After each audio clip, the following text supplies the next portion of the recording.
ఇంటింటికి ఎన్టీఆర్ భరోసా పంపిణీ కార్యక్రమం చీరాల నియోజకవర్గ వ్యాప్తంగా ఒక్కరోజు ముందుగానే ప్రారంభమైంది. చీరాల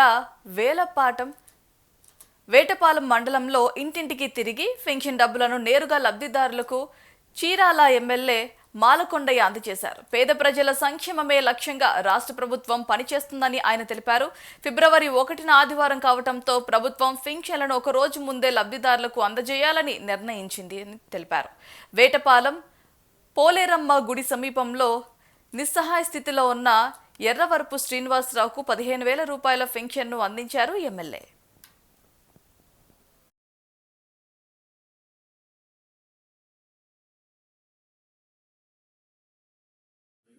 అలాగే ఈరోజు మనం చీరాలు వచ్చిన తర్వాత ఒక పక్క నుంచి పెన్షన్లు, మరో పక్క నుంచి ఎన్ఆర్జీఎస్ రోడ్లు, మరో పక్క నుంచి జలజీవన మిషన్, మరో పక్క నుంచి మీకు ఒక హాస్పిటల్ కూడా క్రిటికల్ కేర్ హాస్పిటల్ తీసుకురావడం జరిగింది. అలాగే ఇక్కడ మనకి మనందరం ఎప్పటి నుంచి ఎదురు చూస్తున్నటువంటి హ్యాండ్లూమ్ పార్క్ ఈ తొందరలోనే దాని యొక్క డెవలప్మెంట్ వర్క్ కూడా స్టార్ట్ అవుతుంది. ఇది కాకుండా ఆటో నగరం ఇవన్నీ కూడా చాలా వరకు మనకు రావడం జరిగింది. ఒకసారి మీరు గుర్తుపెట్టుకుంటే మార్చి లోపు ఎన్ఆర్జీఎస్ వర్క్స్లో ఈ 2 మండలాల్లో 20 కోట్లు ఖర్చు పెట్టాలి. అలాగే టౌన్లో వచ్చేటప్పటికి 22 కోట్లు.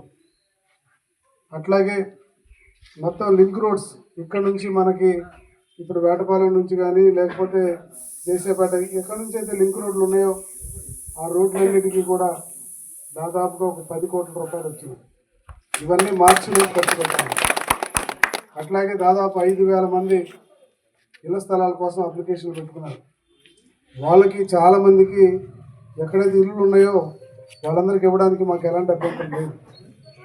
ఎక్కడ స్థలం ఉన్నాడు, అదే స్థలం లేకపోతే దానికే కొద్దిగా టైం పడుతుంది. అట్లాగే పెన్షన్స్ విషయాలు చాలామంది అడుగుతున్నారు. ఈ పెన్షన్ల విషయాలు వచ్చేటప్పటికి ఇప్పటికే చాలా రకాల పెన్షన్లు ఇస్తున్నాం. మొన్న కరెక్ట్గా 4 నెలల క్రితం రాష్ట్ర వ్యాప్తంగా 1,18,000 మందికి వితంతువులకి మొన్న పెన్షన్ ఇచ్చాము. ఒంటరి మహిళలకు అందరికీ.